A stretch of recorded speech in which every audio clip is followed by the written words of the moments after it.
Hello and welcome to our channel Kaal. আমি রাজদীপ আর আজকে আমার সাথে মিস্টার রাম গাঙ্গুলি। রাম গাঙ্গুলির সামাজিক জীবন থেকে আধ্যাত্মিক জীবনে যাওয়ার ঘটনাটা আজকে আমরা শুনব।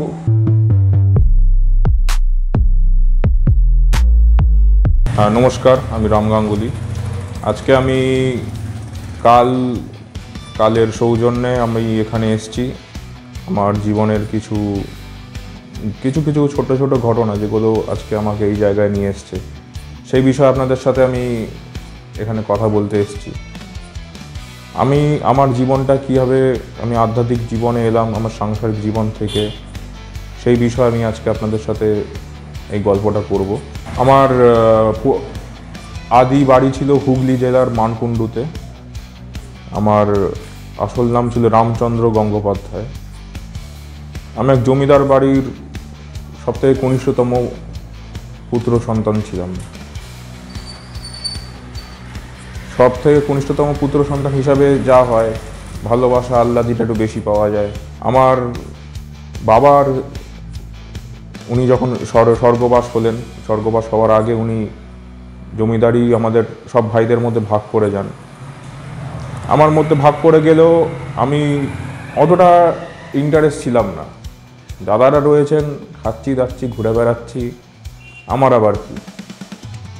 কিন্তু আমি ছোটোবেলা থেকে একটা খুব জেদি বা একরোখা ধরনের ছিলাম। মানে কাউকে যদি কিছু বলবো সেটা সামনেই বলে দেবো, কাউকে কোনো কিছুটা করতে হবে সঙ্গে সঙ্গে করে দেবো। এই জিনিসগুলো আমার জীবনের একটা একটা বাঘ বলতে পারেন, বা একটা উদ্ধত দিকে আমি চলে যাই, একটা খারাপ দিকও বলতে পারেন। যুবক ছিলাম, 21 বছরের যুবক। আমি দেখেছি গ্রামে যারা নিচু জাতির মানুষজন, যারা তাদেরকে একটা অচ্ছুত রকম ব্যাপার করা হতো। তাদেরকে একই কুয়োয় জল খেতে দেবো না, বা তাদের ছায়া মারানো পাপ, এরকম একটা ব্যাপার তখনকার একটু উচ্চবিত্ত সমাজের মানুষজন এই জিনিসটা করতো। এর জন্য আমি দেখেছি অনেকে অন্য দিকে চলে গেছে, তাও কিছুজন সেই শিকড় আঁকড়ে বসেছিল। এই জিনিসগুলো আমার একটু নাড়া দেয় ভেতরে। আমার মনে হয় জিনিসগুলো যা হচ্ছে তা কিছু ঠিক হচ্ছে না। কেন একটা মানুষ যখন সবাই রক্তের সবার শরীর যখন এক রঙের রক্ত বইছে, কারোর যখন রক্ত লাগে সেই মানুষই রক্ত দেয়। রক্তে যখন ধর্মের বা জাতের বাছবিচার হয় না, তখন কুয়োর জলে কি করে বাছবিচার হতে পারে? তো এরকমই একদিন আমি যখন রাস্তা দিয়ে যাচ্ছিলাম, তখন দেখলাম যে একটা পুকুর ঘাটে খুব বিশাল ঝামেলা হচ্ছে। সেখানে কিছু শূদ্র যারা ঘাট থেকে জল আনতে গেছে, তাদের জল নিতে দেওয়া হচ্ছে না। সেখানে তাদের বাধা দেওয়া হচ্ছে, কারণ ওটা যেহেতু উচ্চবিত্ত সমাজে যারা হায়ার ক্লাস, তাদের জল নেওয়ার জায়গা।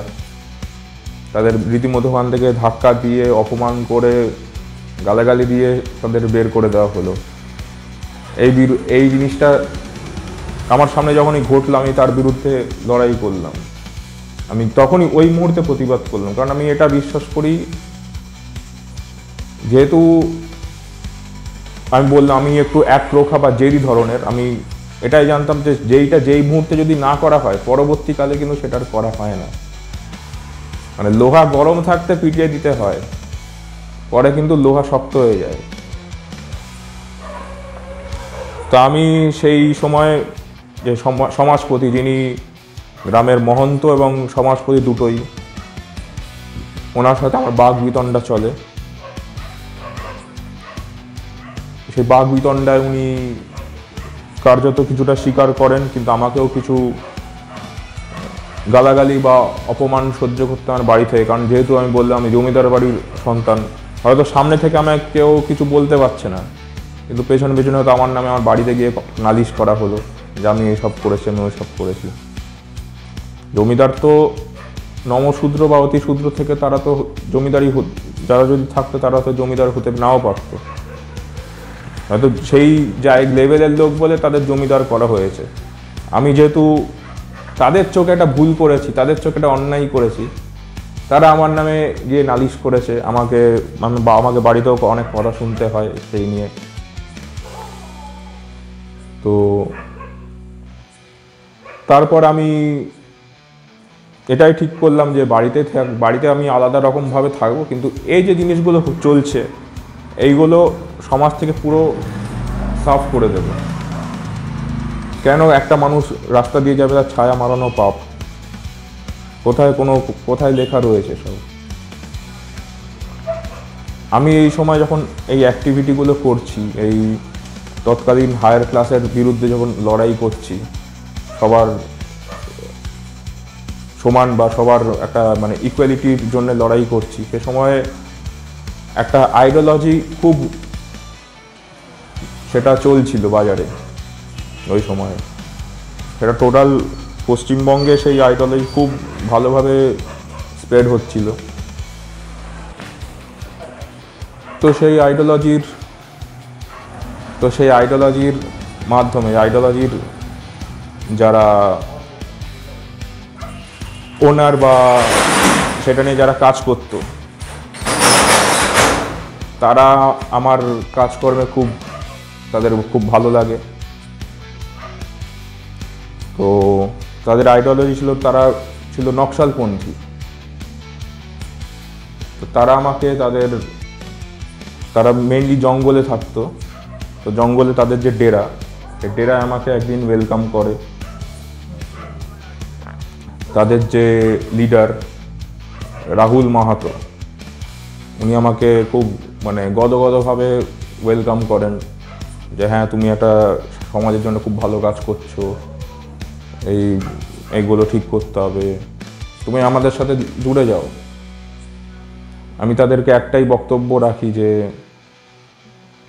গুলি বন্দুক দিয়ে কখনো সমাজ ঠিক করা যায় না। সমাজ ঠিক করতে গেলে মানুষকে শিক্ষিত হতে হবে। আপনারা রাষ্ট্রের বিরুদ্ধে লড়াই করছেন, কিন্তু লড়াইটা আলটিমেটলি কাদের জন্য করছেন? যাদের জন্য করছেন তারা তো জঙ্গলে থাকে না। তা আমাকে অনেক কিছু তারা বোঝালেন, আমার কথাটাও তারা মেনে নিলেন। আমাকে কিছু তাদের রাজনৈতিক বই দেওয়া হলো পড়ার জন্যে। আমারও সেসব বইগুলো আমি পড়লাম, পড়ে আমারও খুব ভালো লাগলো। বইগুলোর ব্যাপারে অনেক কিছু বিশদে দেওয়া রয়েছে। বিভিন্ন দেশে তাদের যে আইডিওলজি, বিভিন্ন দেশে কীভাবে তারা লড়াই করেছে, সেই তৎকালীন রাষ্ট্রের যে নিচুতলার মানুষদের উপর যে অত্যাচার করা হয়েছে, সেই সব বিষয়ে সব বইগুলো দেওয়া ছিল, যেগুলো আমাকে খুব মানে ইন্সপায়ার করতে থাকে।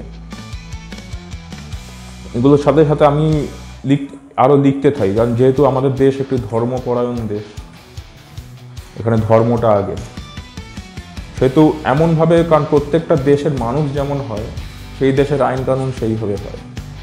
আমার দেশের আইন কানুন কী হবে না হবে সেটা আমার দেশের মানুষের ওপর নির্ভর করবে। মানুষকে চটিয়ে কিন্তু কোনো আইডিওলজি টিকতে পারে না বেশি দিন। তা আমি ওই বইগুলো, রাজনৈতিক বইগুলো পড়ে আমি নিজের মতো কিছু লিখতে শুরু করলাম, যে একটা সমাজ ব্যবস্থা থাকলে সেটা একটা ভারতীয় সমাজ ব্যবস্থা কীরকম হওয়া উচিত। বইগুলো লিখতাম এবং সেগুলো ছাপানোও হতো। কলকাতায় আমি আসতাম, তখন অত ব্রিজ ফিট ছিল না কলকাতায় আসার। ট্রেনে করে আসা যেত, বা হুগলি থেকে বোটে করে বা নৌকা করে, নৌপথে, জলপথে কলকাতায় আসা যেত, বাবুঘাটে আসা যেত। বাবুঘাট থেকে হেঁটে ধর্মতলায় ছাপাখানা ছিল, যেখানে তখনকার বইগুলো তখন বেশিরভাগ ছাপানো হতো। এখন বইপত্র অত মানুষজন পড়ে না, কিন্তু তখন বইপত্র ছাপানো, কেউ বই লিখে ছাপাচ্ছে মানে সে অনেক বড় জায়গায়। বই ছাপানো হতো এবং কিছু বই আমি মানে তাদের যে আইডিওলজি, যাদের সাথে জঙ্গল আমার দেখা হয়, রাজু মাহাতো এবং তাদের সাথে নকশালদের সাথে, তাদের যে আইডিওলজি, তাদের যে বইতে যে আইডিওলজি, সেগুলো বেশ ছিল বাইরের দেশের ওপর। বাইরের দেশে তাদের যে আইডিওলজি ভাবে চলছে, আমি যেটা লিখতাম সেটা ভারতের মানুষের সাথে কী করে নকশালপন্থীকে মানিয়ে নেওয়া যায়। সুতরাং তাদেরকে আমি সেই ব্যাপারে জানানোর জন্য সেই বইগুলো, তাদেরও বই পড়তে দিতাম। এবং আমি সমাজে যখন যেখানে যেখানে এরকম দেখতাম যে কোনো শুধু ধর্মের খাতিরে কোনো মানুষকে অপমান করা হচ্ছে, কোনো হাই ক্লাস কোনো মহন্ত বা কেউ ধর্মের খাতিরে কোনো মানুষকে চারালের বাচ্চা বলে বা শূদ্র বলে লাথি মেরে বের করে দিচ্ছে, তাদের এগেনস্টে বিশাল লড়াই করতাম। লড়াই মানে সে ভয়ঙ্কর লড়াই। তো একদিন আমি যখন যাচ্ছি কলকাতায় বইগুলো আমি যা লিখতাম তার ছাপাতে, তো সেই সময় যে বজরা ছিল, সে বজরার যে মাঝি, আমি জিজ্ঞেস করলাম যে কলকাতা যাওয়া কখন যাবে। তো সে আমাকে বললেন যে এই মুহূর্তে তো কলকাতা যাওয়া যাবে না, আমাদের এখানে গ্রামে মেলা বসেছে, মেলায় নাচ গান হচ্ছে, সবাই মেলায় যাচ্ছে, কলকাতায় এই মুহূর্তে কোনো মাঝি যেতে চাইছে না, সবাই মেলায় গেছে। আমি ভাবলাম আর নদীর পাড়ে বসে বসে কী করি, বাড়িই চলে যাচ্ছিলাম। তারপর ভাবলাম যে কাজকর্ম আর কিছু নেই, মেলায় ঘুরে আসি, দেখে আসি কি। তো মেলা যখন গেলাম, নাগরদোলা সব অনেক কিছুই দেখছি, কিছুক্ষণ ঘুরছি, তারপরে হঠাৎ একটা ঘোষণা করলেন যে এই মুহূর্তে নাচ শুরু হবে। তো আমি ভাবলাম নাচ দেখে আর কি করব, ঘুরছি। তারা যখন নৃত্য পরিবেশন করছেন, আমারও তাদের নৃত্য দেখে খুবই ভালো লাগলো। তাদের মধ্যে একজন একটু নেত্রীগোছের ছিলেন, তিনিও খুব ভালো নাচ করছিলেন। তো আমার যা হয় একটু যুবক বয়স, তো একটু ভালো লাগলো। তো আমি অনুষ্ঠান শেষে ওখানে দাঁড়িয়েছিলাম বেশ কিছুক্ষণ, যে উনি যদি আরেকবার বাইরে আসেন এটা ভেবে কথাবার্তা বলবো। তা উনি আর বাইরে আসেননি, ওনারা সবাই একটু অন্য কক্ষে চলে যান। তা যেহেতু আমার কাজ আর বানচাল হয়ে গেল কলকাতা যাওয়ার, পরের দিন সকালবেলা আমি নদীর পাড়ে দাঁড়িয়ে জাস্ট ভাবনা চিন্তা করছে পরের স্টেপগুলো কী নেওয়া যায়। যারা এই অসামাজিক কিছু কাজকর্ম করছে, যারা মনে করছে সেটা সামাজিক, কিন্তু আমার চোখে তারা অসামাজিক। সেই সময় সেই আগের দিন রাতে যাকে দেখে ভালো লেগেছিল, উনি নদীর পাড়ে এসছেন, নদীর পাড়ে একটি কৃষ্ণচূড়া গাছ, সেখান থেকে কিছু ফুল সংগ্রহ করছেন। তো আমি একটু কাছে গিয়ে ওনার সাথে কথাবার্তা বললাম, উনিও আমার সাথে কিছু কথাবার্তা বললেন। আমি ওনাকে জিজ্ঞেস করলাম যে উনি এই জায়গাটা এলেন কী করে, কারণ আমিও যেটা প্রথমে এখানে বললাম আপনাদেরকে, যে মানুষ তো চিরকাল জন্মেই তো আর সাধু হয় না, মানুষ প্রথমে সাংসারিক জীবনে থাকেন, সেখান থেকে সাধু হয়। তো আমিও ওনাকে জিজ্ঞেস করেছিলাম যে আপনি তো কেউ তো আর জীবনের শুরুতেই দেবদাসী হয় না, আপনার আগের জীবন থেকে দেবদাসী হলেন কী করে। তা উনি আমাকে বলেছিলেন যে উনি দিনাজপুরে একটি মধ্যবিত্ত পরিবারে উনি বড় হয়েছেন। তো জন্মের পরই ওনার মা মারা যায়, ওনার বাবা একজনকে বিয়ে করে আনেন, যিনি ওনার সৎমা। ওনার সৎমা ওনাকে প্রায় ঝিয়ের মতো কাজ করাতো। তো তারপরে পরবর্তীকালে যখন ওনার বাবাও মারা যান, ওনার ওই সৎমা ওনার এক দূর সম্পর্কেও ভাইকে এনে ওনাকে পড়াশুনো করানোর নামে বিক্রি করে দেয়। তারপর নানা হাত ঘুরে উনি আসেন এই মহন্তের কাছে, যেখানে ওনারা নৃত্য পরিবেশন করেন। প্রথমে ওনার বক্তব্য প্রথম ওনার মনে হয়েছিল যে মহন্ত যিনি, উনি যে কাজকর্ম করছেন খুবই ভালো কাজকর্ম, উনি সবাইকে রাখছেন, দুবেলা ঠাকুরের সেবা করছেন। ঠাকুর দেবতার মধ্যে থাকলে মনটা একটু পবিত্র থাকে। কিন্তু ওনার ভুল ভাগলো অনেক পরে, যখন উনি এটা আবিষ্কার করলেন যে সেই মহন্ত যিনি আবার গ্রামের, আমাদের যে গ্রামে যার বিরুদ্ধে আমি লড়াই করলাম, সেই একই মানুষ যিনি তৎকালীন ওনাদের এনে বিভিন্ন জায়গা থেকে মেয়েদের যারা নৃত্য পরিবেশন করতো তাদেরকে এনে তাদের নানানভাবে তাদের অপমান বা তাদের সোজা কথায় ভোগ করতেন। তা আমিও ঠিক করলাম যে সবসময় যেটা চোখে দেখা যায় সেটার বিরুদ্ধে হয়তো আমরা লড়াই করছি, কিন্তু অনেক কিছু আছে যেটা আমরা দেখতে পাচ্ছি না। যেমন এইটা একটা ঘটনা, এটা হয়তো অনেকে জানে না।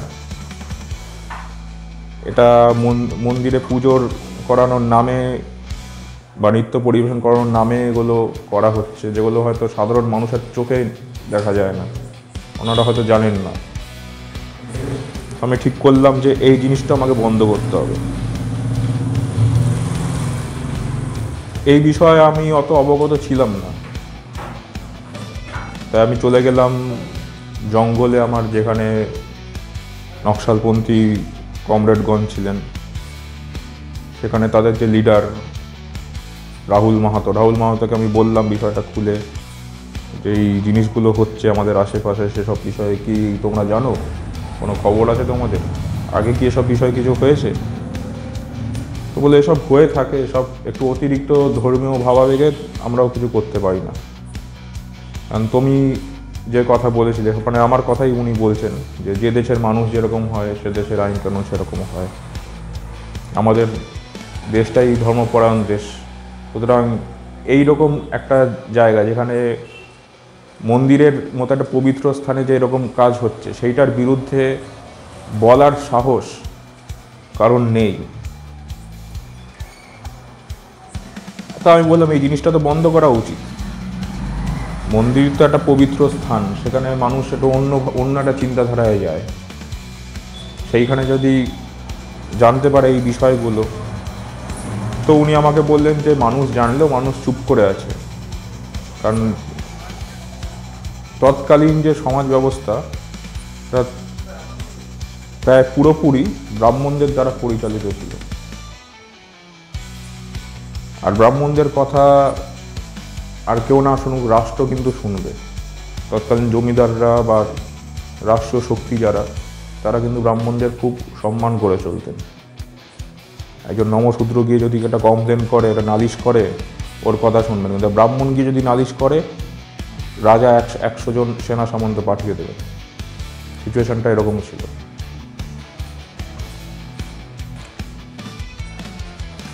তো আমি ভাবলাম একদিন একটা চেষ্টা করেই দেখা যাক জিনিসটা যদি বন্ধ করা যায়। সেক্ষেত্রে আমি কমরেড রাহুল মাহাতোকে বললাম যে তোমরা একটা অ্যাটাকের ব্যবস্থা করো, কারণ এই জিনিসটা আমার মনে হচ্ছে না ঠিক হচ্ছে।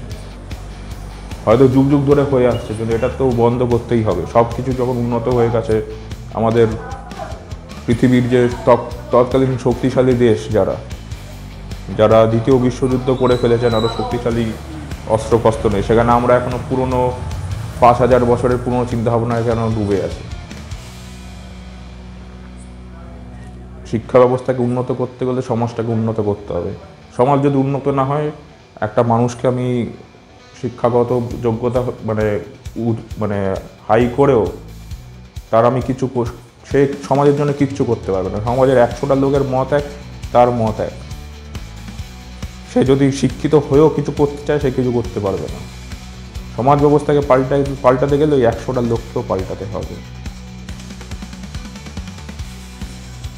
তো আমি সেই কমরেডকে নিয়ে এবং বেশ কিছু কমরেডদের নিয়ে একটা অ্যাকশানের পরিকল্পনা করলাম। রাতে যখন সেই মহন্ত ঘুমাচ্ছিলেন বা বিশ্রাম করছিলেন, তখন আমরা ওনার আশ্রমে আক্রমণ করি। ওনারাও কিন্তু চুপ থাকেননি, বাঁশ লাঠি সোটা নিয়ে আমাদের ওপর আক্রমণ করেন। কিন্তু একটা কথা আছে না, বিপ্লবের শক্তি থাকে রিভলভারের ট্রিগারে। আমাদের আগ্নেয়াস্ত্রর সামনে ওনাদের বাঁশ লাঠি ছড়কি কোনো কাজেরই এলো না। ওনারা রণে ভঙ্গ দিলেন, মহন্তদের সাথে আমাদের একটা চুক্তি হয় যে যারা দেবদাসী আছেন তাদের এই মুহূর্তে পুরোপুরি স্বাধীনতা দিতে হবে। তারা মন্দিরে থাকবে, মন্দিরের পুজো করবে, আপনাদেরও সেবা করবেন, কিন্তু তাদের ইচ্ছার বিরুদ্ধে যেন কোনো কাজ না করা হয়। অর্থাৎ তাদের পূর্ণ স্বাধীনতা থাকবে। তারা যদি চায় কোনোদিন এই সমাজের ব্যবস্থার বাইরে গিয়ে অন্য কারোর সাথে মেলামেশা করে তাকে বিয়ে করবেন, তার সাথে সাংসারিক জীবন পালন করবেন, সেটাও সে করতে পারে। এরকম কিছু যেন না থাকে যে সারা জীবন তাকে দেবদাসী হয়ে থাকতে হবে। একটা চুক্তিতে রাজি হয়, কারণ রাজি না হয় তো উপায় নেই। তৎকালীন আমার বিষয়টা পুরো গ্রামে গ্রামে ছড়িয়ে গেছে যে আমি যেসব কাজকর্ম করি, এবং তৎকালীন যে ব্রাহ্মণ সমাজ যারা, তারা আমাকে রীতিমতো ওই কালা পাহাড় হিসাবে আমাকে অপমান বা অপদস্থ করতো বিভিন্ন জায়গায়। রাজা রামমোহন রায়কে যেভাবে ওনারা অপমান করতেন, আমাকেও সেইভাবে ওনারা আমার নামে বিভিন্ন জায়গায় নিন্দা করে বেড়াতেন। কারণ আমি তারা এতদিন ধরে ভাবতো তারাই শাসক, তারাই সব। আমি তাদের সমাজ ব্যবস্থা পাল্টে দিয়েছি। আমি এটাই মনে করতাম তখন যে বন্দুকের সামনে সব কিছু ঠিক থাকবে।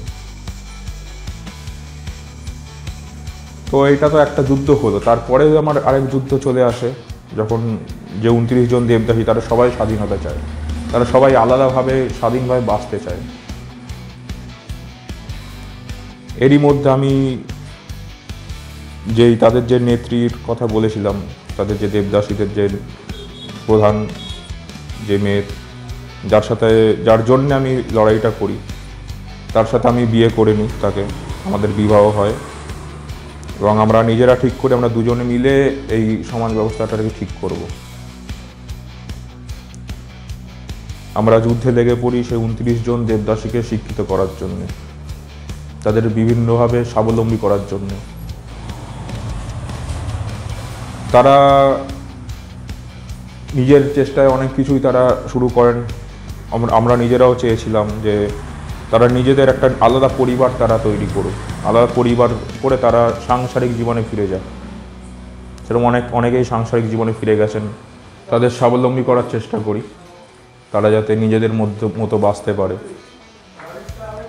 এর মধ্যে একদিন আমি খবর পেলাম যে আমার এক কমরেড ওই জঙ্গল থেকে তারা এসে বললেন যে রাজু মুখার্জি, চীনের মহন্ত, যার সাথে আমাদের লড়াই হয়েছিল, উনি রাষ্ট্রীয় শক্তিকে একজোট করে আমার যে বন্ধু কমরেড যিনি আমাকে সাহায্য করেছেন এই টোটাল বিষয়টা ঠিক করার জন্য, সমাজ ব্যবস্থা ঠিক করার জন্য, জঙ্গলে সেখানে আক্রমণ করেছেন, পুরো ঘিরে ধরেছেন।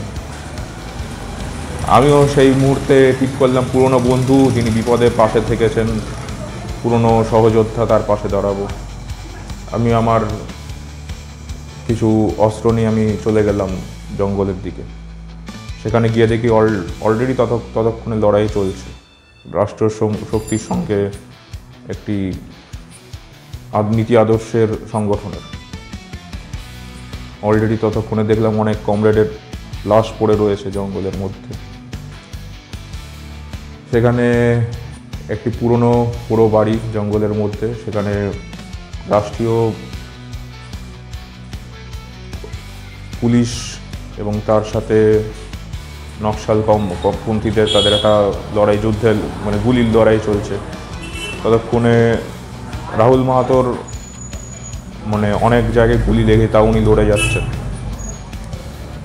আমিও ইতিমধ্যে আরও 2 জন কমরেডকে নিয়ে কিছু গুলি নিয়ে আমরাও তাদেরকে আক্রমণ করলাম, কিন্তু তারা এতটা ক্ষমতায় বেশি ছিল এবং যেহেতু রাষ্ট্রীয় শক্তি যখন তাদের কাছে অত্যাধুনিক অস্ত্র, সেই অস্ত্রের সামনে আমাদের অস্ত্রগুলো ফেল করে যায়।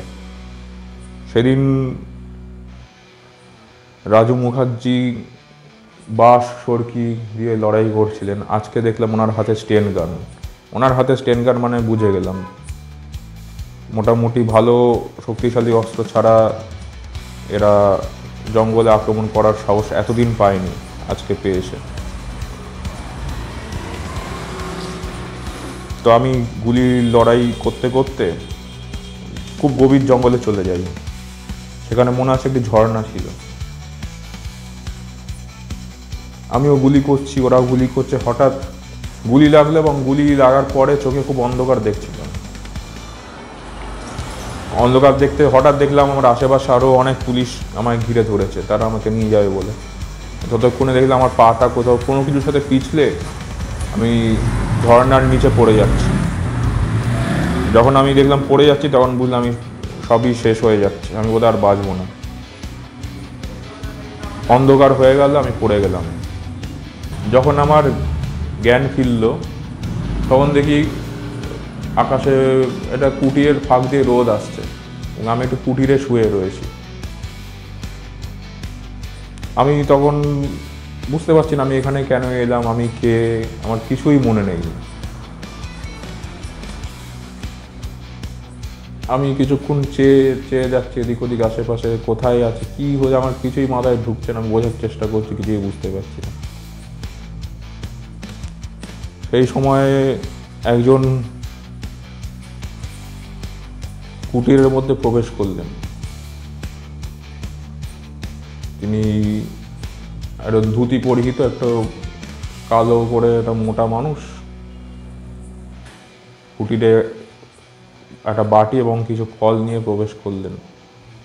তার সাথে সাথে ঢুকলেন এক খুবই তেজস্বী একজন সন্ন্যাসী। তিনি এসে আমার মাথায় হাত রাখলেন। মাথায় হাত রেখে আমায় জিজ্ঞেস করলেন এখন কেমন লাগছে। আমি মোটামুটি ঘাড় নাড়ালাম, কারণ এমনিতে আমি কিছু বুঝতেই পারছি না আমার আশেপাশে কী হচ্ছে। আমাকে বললেন যে কিছু খেয়ে নাও, তোমার জন্য কিছু খাবার এনেছি।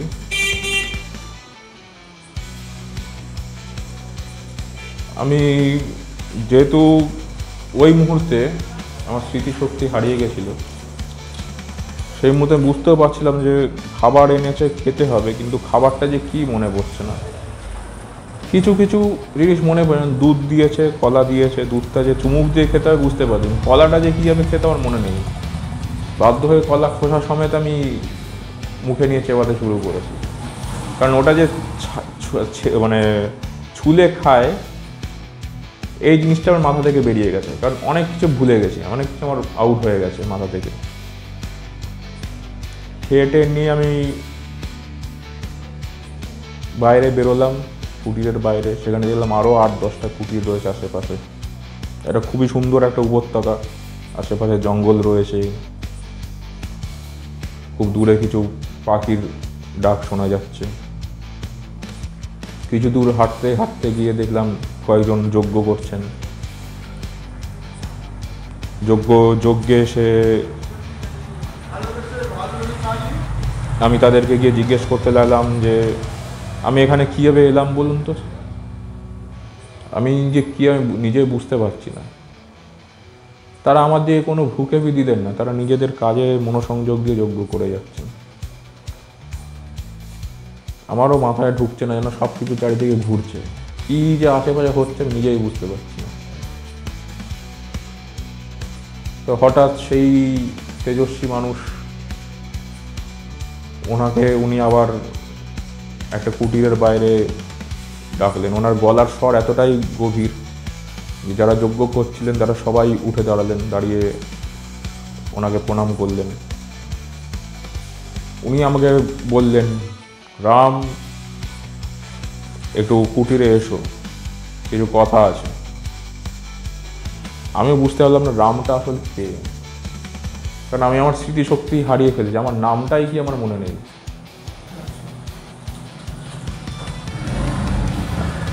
আমি যখন কুটিরে ঢুকতে যাচ্ছি সেই সময় এক সুন্দরী নারী, তিনি আমাকে আকৃষ্ট করার চেষ্টা করেন বিভিন্নভাবে, কিন্তু সেই সন্ন্যাসীর মানে একদম গভীর আদেশে উনি আমার থেকে অনেকটা দূরে চলে গেলেন। কুটিরে ঢুকতে ঢুকতে উনি সন্ন্যাসী বাবা আমাকে একটা কথা বললেন যে পৃথিবীতে কিন্তু সবাই মানুষ নয় রাম, তাই তুমি যাকে তাকে সেভাবে বিশ্বাস করবে না, কাজ বুঝে, মানুষ বুঝে কাজ করবে। কারণ তুমি হয়তো এই পৃথিবীতে অত কিছু জানো না, কিন্তু পৃথিবীতে অনেক অজানা তথ্য রয়েছে যেগুলো আমরা জানি। সাধারণ মানুষ সেসব থেকে অনেক দূরে। আমি ওনাকে কিছু বলার আগে উনি আমাকে নিজে থেকেই বললেন, বুঝতে পেরেছি তুমি কি জানতে চাইছো, তুমি এখানে কেন এসছো জিজ্ঞেস করছো তো, জানতে চাইছো তো। তোমাকে আমরা ঝর্ণার কাছে পাই, তোমার বুকের ডান দিকে গুলি লেগেছিল, গত 7 দিন ধরে তোমার জ্ঞান ফেরেনি। আমরা বিভিন্ন আয়ুর্বেদিক জড়িবুটির দ্বারা তোমাকে সুস্থ করেছি, আজ তোমার জ্ঞান ফিরল। তুমি কীভাবে এখানে এসছো সেই বিষয়ে আমরা খোঁজ খবর নেব এবং ভবিষ্যতে তোমাকে তোমার বাড়িতে পৌঁছে দেওয়ার ব্যবস্থা করব। আমি শুধু ওনাকে প্রণাম করি, প্রণাম করে আমি কুটিরে চলে আসি। কুটিরের বাইরে এসে আমি শুধু নিজেকে নিয়ে ভাবছি যে আমি এলামই বা কী করে, মানে কি হচ্ছে আমার আশেপাশে কিছুই ঢুকছে না। পেছন থেকে সন্ন্যাসী বাবা আরেকবার বললেন, রাম, নিজের মাথার ওপর বেশি জোর দিও না, তুমি কেন এসছো, কীভাবে এসছো, তুমি কে, সব কিছু তুমি উত্তর ধীরে ধীরে পেয়ে যাবে। আমাদের এখানে যখন আছো তুমি সুস্থভাবে শান্তিতে এখানে থাকতে পারবে, তোমাকে কেউ কোনোভাবে কোনো আঘাত করতে পারবে না। তো আমাকে উনি বললেন, রাম, মাথার ওপর বেশি চাপ দিও না, তোমার কি ব্যাপার কি তুমি কয়েকদিন পরেই জানতে পারবে। আপাতত তুমি এখানে জ্যাবে আছো, সুরক্ষিত আছো, তুমি যতদিন সুস্থ না হচ্ছ তুমি এখানে থাকবে। তো আমার মনে তো কৌতূহল থাকে সবারই যে আমি এখানে কি করে এলাম, কেন এলাম, কৌতূহল নিয়ে কয়েকদিন থাকলাম। তাও মানসিকভাবে, শারীরিকভাবে সুস্থ হলেও মানসিকভাবে যেন আমি এখন অসুস্থ। আমি বারবার ভাবছি এই জিজ্ঞেস করবো এরকম করে প্রায় 1 মাস কাটালাম। মোটামুটি আমার খেয়ে দিয়ে বেশ ভালোই কাজ ছিল, কোনো কাজকর্ম নেই, খাচ্ছি দাচ্ছি আর ঘুরে বেড়াচ্ছি। কিন্তু তা হলেও একটা মনে কৌতূহল ছিল যে আমি এখানে কেন আছি। তো একদিন খুব গভীর রাত, সবাই যখন ঘুমিয়ে পড়েছে, আমি তখন যে কুটিরে আমি শুতাম, কুটিরের জানলা দিয়ে গরম লাগছিল বলে জানলার কাছে একটু দাঁড়ালাম। জানলার কাছে দাঁড়িয়ে দেখি খুব দূরে একটা নদীর পাড়ে কয়েকজন যজ্ঞ করছে। আমি মনে একটু কৌতূহল তো সবসময় ছিল। আমি চুপচাপ কুটির থেকে বেরিয়ে সেই নদীর পাড়ের কাছে গেলাম। তখন খুবই গভীর রাত, আশেপাশে শিয়াল টিয়াল ডাকছে। নদীর পাড়ে গিয়ে আমি জিজ্ঞেস করলাম, এই তো সাধু বাবা, আপনি এখানে আছেন? সাধু বাবা কিন্তু আমার সাথে কোনো কথা বলছেন না, উনি চুপচাপ আগুনের ওপর ঘি ঢালছেন, ফুল ঢালছেন, মন্ত্র বলছেন। আমি চুপচাপ দাঁড়িয়ে রয়েছি। হঠাৎ উনি আমাকে চোখের ইশারায় ডাকলেন। আমি গেলাম ওনার কাছে। আমি একটু নিচু হতেই আমাকে একটু নিচু করে উনি আমার কপালে ওনার বুড়ো আঙুল ঠেকিয়ে কিছু একটা বললেন। মুহূর্তের মধ্যে ওনার মনে হলো সব কিছু ঘুরে যাচ্ছে, পুরো পৃথিবী ঘুরে যাচ্ছে। আমার কিছুক্ষণ চোখ বন্ধ করে আমার মনে পড়ে গেল অনেক কথা, সেই পুরনো কথা, সেই অতীতের কথাগুলো। আমাকে নিজেকে আবার নতুন করে যেন আমার জন্ম হলো, আমি নিজেকে চিনতে পারলাম। আমার বলায় স্মৃতিশক্তি ফিরে এলো। আমি যে ওখানে কী করে এসেছিলাম, যে এই কৌতূহল 1 মাস ধরে আমি চেপে রেখেছি, কাউকে বুঝাতেও পারছি না, সেই কৌতূহল মিটে যায় আমার। আমি জেনে তো যাই আমি কে, কিন্তু এরপর আমার খুব গভীর কৌতূহল এটা জাগে যে উনি কী করে জানলেন এই কলা, যেই কলার ব্যাপারে আমি কোনোদিন শিখিনি। উনি আমাকে কিছু বললেন না। ততক্ষণের মধ্যে আমি কুটিরেও ফিরে আসি। কুটিরে ফিরে এসে আমি সব বুঝতে পারি, সব আমার স্মৃতিশক্তি মনে পড়ে যায়। পরের দিন সকালবেলা আমি ঠিক করি আমি বাড়ি চলে যাব। কিন্তু তার মধ্যে আমার হঠাৎ মনে হয় ওই জীবনটা তো ছেড়ে এসেছি, ওনারাও আমার আর খোঁজ হয়তো রাখেননি। আমি কি নতুন করে একটা জীবন শুরু করতে পারি না? যেমন ভাবনা সেরকম কাজ। আমি সেই সাধু বাবাকে গিয়ে বললাম যে আপনি আমাকে দীক্ষা দিন, আমি আপনার মতন হতে চাই। উনি আমাকে যেন একটু পাত্তা না দিয়ে উনি আমাকে বললেন, তোমার তো সব মনে করিয়ে দিয়েছি, তুমি আবার বাড়ি যাও, বাড়ি চলে যাও, তোমার আর এখানে কোনো কাজ নেই, এখানে থাকতে হবে না। প্রায় 3 দিন ধরে আমি ওনার পেছন পেছন ঘুরেছি, না খেয়ে না দিয়ে ওনার সাথে ঘুরেছি। উনি খেয়েছেন, ওনার কুটিরের বাইরে অপেক্ষা করে, শুধু একটাই কথা যে আমাকে আপনি দীক্ষা দিন, আপনি এই জিনিসগুলো কি করে জানলেন সেই বিষয়ে আমি জানতে চাই। আপনি নিজে থেকে অন্য একজনের স্মৃতিশক্তি ফিরিয়ে দিতে পারলেন, এই জিনিসগুলো আমার জানতে খুব ইচ্ছা করে। 3 দিন পর উনি আমাকে বললেন, ঠিক আছে আমি তোমায় দীক্ষা দেব, তার আগে একটাই শর্ত, তুমি দীক্ষা নিয়ে তুমি কোনোদিন সাংসারিক জীবনে কিন্তু ফিরতে পারবে না। আর তুমি যদি শর্ত না মেনে যদি ফিরতেও চাও, তাও কিন্তু ফিরতে পারবে না। তোমাকে কিন্তু সেই ঘুরে ফিরে এই জায়গাটাই আসতে হবে। তখনও আমার একটা জোশ, ওই যা বললাম, যৌবনের জোশ, একটু জানার ইচ্ছা যে কী করে ওনারা বিষয়টা মনে রাখেন, কী করে এই আমার কপালে হাত থেকে আমার স্মৃতিশক্তি ফিরিয়ে আনেন। তো আমি দীক্ষা নিয়ে আমি উনি আমাকে বিভিন্ন বিষয়ে উনি পরামর্শ দিতে থাকেন, বিভিন্ন বিষয়ে জ্ঞান দিতে থাকেন, বিভিন্ন শাস্ত্রীয় জ্ঞান আমি পেতে থাকি। তো আমাদের এই এপিসোডে আজকে এই অবধি থাকবে যে আমি দীক্ষিত হলাম। এই দীক্ষিত হওয়ার পর আমি কি করে সিদ্ধি লাভ হলাম, মানে বিভিন্ন তন্ত্রের দ্বারা বিভিন্ন